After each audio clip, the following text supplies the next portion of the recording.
Since their installation here in Chicago, the Chagall windows have been a destination for so many people coming. We've heard, since we removed them for conservation reasons, every day that people have missed their being in the Art Institute. So their return is a glorious homecoming for these great windows. The reasons for this popularity are, I think, twofold. First is the public's love of the artist's work. With his signature graceful forms floating in expanses of rich color, Chagall has appealed always to a wide audience. Stained glass was the perfect medium for Chagall, who from his earliest work, as in the painting Birth, was interested in exploring the expressive effects of color. The color shapes he creates in this painting indeed recall the leaded zones of color in stained glass. The Chagall windows have actually a very long history in the city of Chicago. We can actually trace sort of the beginning of it all back to 1946, when Chagall had a major retrospective here at the Art Institute. This painting behind me was actually in the show. He came again in 1958 when he was invited by the University of Chicago to do a lecture. Those two events really started a great interest in people in Chicago in Chagall's work. In the late 1960s and early 1970s, Chicago witnessed a great moment of renaissance for public artwork. This was a time when the Picasso, now in Daley Plaza, was inaugurated, and many other works began to be planned. And Eleanor and William Wood Prince approached Chagall about making a work for the city. The result was Four Seasons, which is a monumental mosaic that today is installed in Chicago's Chase Tower Plaza. While he was here, Chagall learned about the Art Institute's expansion and the auxiliary board of the Art Institute's plan to dedicate a gallery to the artist. He was so touched by this that he actually offered to make a set of stained glass windows for this new gallery. And that's the birth of America Windows, that particular moment. It was unveiled with great fanfare at a formal ceremony hosted by the auxiliary board of the Art Institute. These windows also commemorate the importance and the memory of Mayor Richard J. Daley, who had recently passed away. As we began to construct the modern wing, there were a number of galleries coincident with the construction of the modern wing that were at some risk because of vibration from construction. One of those galleries was a gallery in which we had the Chagall windows. Removing them from harm's way on that occasion gave us the opportunity to conserve them for the first time.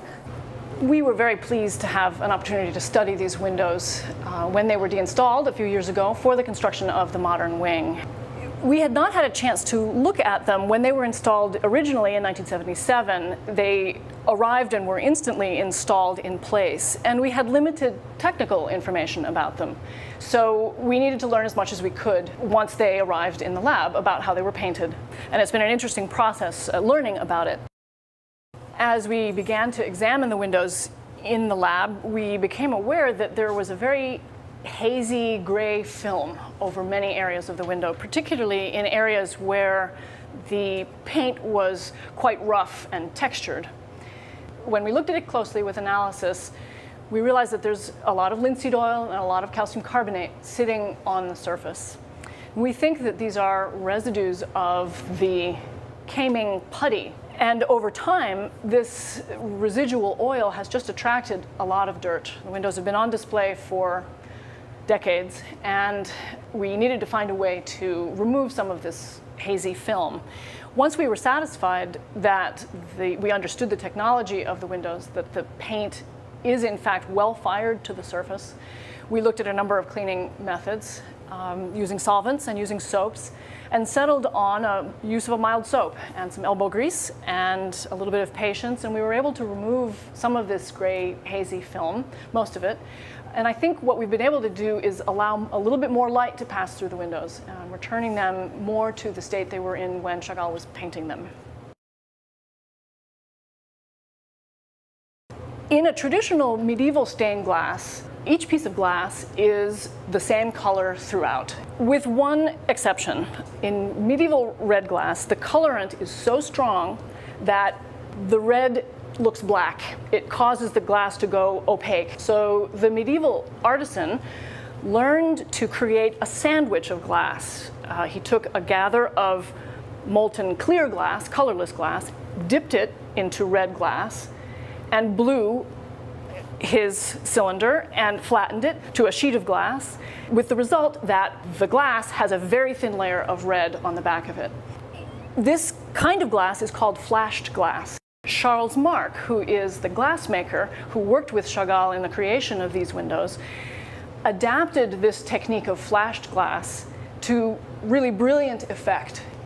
For Chagall's designs that Marc was executing in stained glass, suddenly you don't need extra separating leads. You can have multiple colors in each field.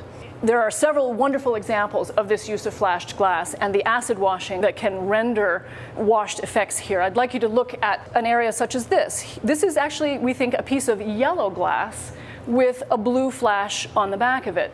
When you remove parts of the blue flash, what you see is a combination of a very faint residue of blue together with the yellow, giving you a green, a very subtle green color. Chagall's original designs are in watercolor and gouache, and Charles Marc realized that with flashed glass, he could really create an immense variety of gradations in tone and in color. Charles Marc took these designs and he blew them up to cartoons, which are the full size of the installed windows.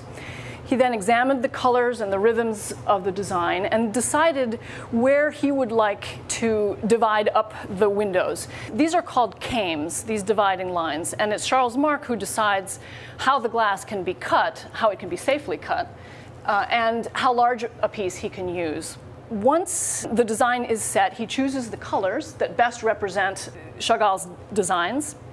He has the glass cut to the shapes that he needs and has them leaded up. These cames they basically look like an H. They have little channels in them, and the edges of the glass fit in tightly into these channels. So you assemble all of your cut glass together.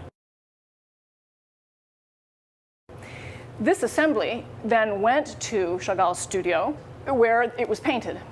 The paint is a traditional medieval grisaille. Grisaille means gray, and it's a mixture of metal oxides with glass flux and an organic binder that temporarily causes the paint to adhere to the glass. He then takes his fingers and he rubs away at areas of the paint and the tip of his paintbrush to create a lot of the zigzag lines that you can see here. In the end, the paint layer is very rough and very vigorous. That's one of the best qualities of it. I think it lends a great deal of energy and vibrancy to the painted surface. Then everything is de-leaded again, fired to fuse the paint permanently onto the surface, and then everything is reassembled again in its leads, and this time putty is applied, which is the adhesive that basically strengthens the connection between the glass and the lead so that the window operates as a unit. In addition, by bringing them back on view after conservation to specially built galleries for them, we can restore the circumstances in which they were first installed. That is, they were installed with walls coming perpendicular from the windows. They concentrated the glow of light within a defined space. What we see in the America windows is not only moments where we can actually identify the skyline of our city, but we can also see a celebration of this historical moment, the bicentennial, and you'll see little icons that relate to the history of the United States. But each of the panels of the windows also commemorates one of the arts, whether it be painting or dance or the theater, and all that represented for Chagall. So it's a wonderful work that brings together a number of different ideas, weaves them together into a very beautiful, very colorful tapestry of light and color and glass. Light coming through the America windows liberates color from the glass, bringing it into the room and making viewers feel as if they share in the rich and magical chromatic world that Chagall has created for his figures. We are enveloped in a sea of sumptuous blue. It's a very special experience.